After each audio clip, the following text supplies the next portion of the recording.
Rieckhoff right now, the host of the Independent Americans podcast, joins the conversation as we wait for the Harris and Walz event to begin. And one of the reasons we have Paul on, we'd have him on anyway, but he knows Tim Walz, right? And remember, we started the show playing a clip of J.D. Vance going after Walz on his military record.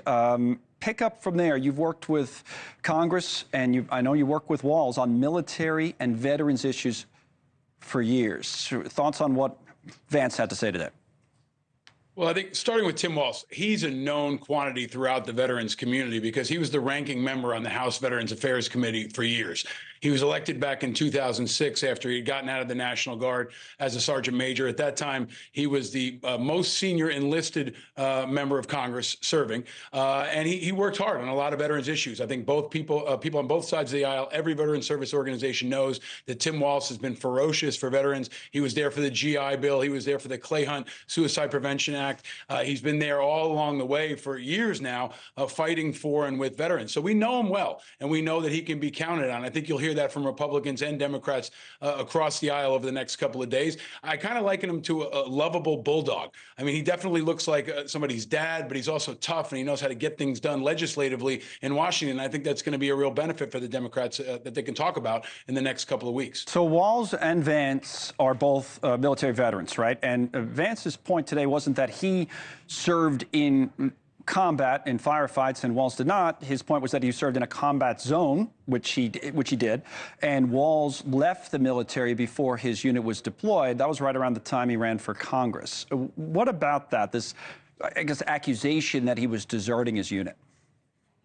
You know, I think what we're seeing now is the war between the warriors. I mean, it's important to really understand that we've never had a post 9/11 veteran on the ticket. Now you've got one from both sides as the VP candidates, and they're going to go to war over everything. And I think, frankly, it's going to get ugly, and there's a sadness to that. Like, we love our brothers and sisters in the veterans community, and now you're going to see two people essentially weaponized by both parties to pursue political agendas. I don't know the details about Tim Walz's released from service, but I know he served honorably. It's my understanding he had an honorable discharge. He did 24 years in the military. He did not serve in combat, which is an important distinction. I don't think he's called himself a combat veteran, and Vance has. Vance spent about 6 months as a public affairs officer in the Marine Corps. Right. I think everybody's services honorably, and I hope on some levels we can have an off-limits time where they're not attacking each other's service and trying to focus on policy, because we hope they can both be men of character who can represent this entire community and our country. Let's talk about Walz then as a candidate and as a pick for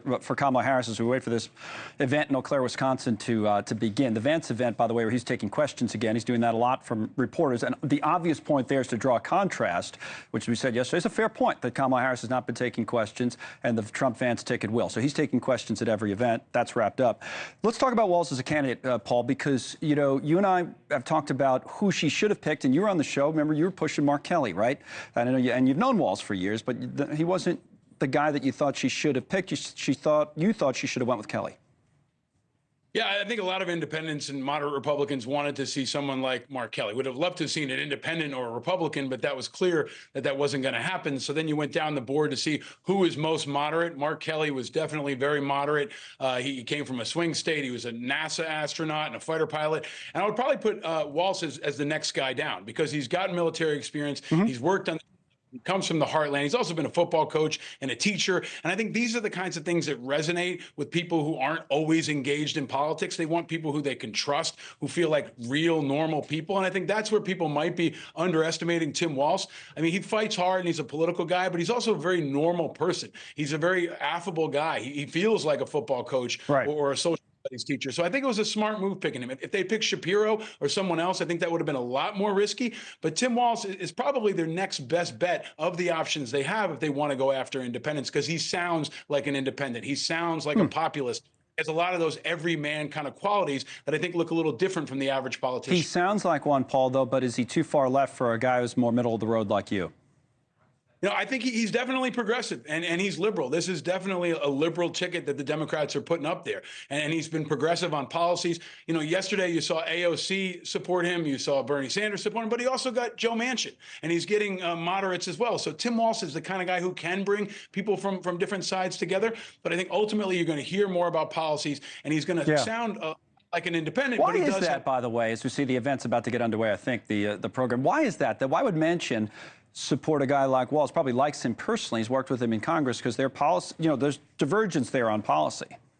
Yeah, I mean, Walz is kind of a next generation progressive a politician, right? Like he is pushing forward progressive policies, but he talks about them in an everyman kind of way. He talks about free school lunches. Yeah. He talks about freedom. He talks about leaving people's bodies alone and how in Nebraska people mind their own business. So I think he's a very effective politician, and he's also worked hard to gain people's trust. He's worked across the aisle a lot. I saw that in the House Veterans Affairs Committee. It might have been the only bright spot in Congress over the last decade or so where Republicans and Democrats often work together. And I think you're going to see a lot of those seeds that were laid over decades on the Hill start to now flower for Tim Walz in those relationships that he's built. They know him. He's not a newcomer. J.D. Vance is really new to Washington and an outsider, so he doesn't have those relationships on both sides of the aisle. Thank you, my friend Paul Rieckhoff.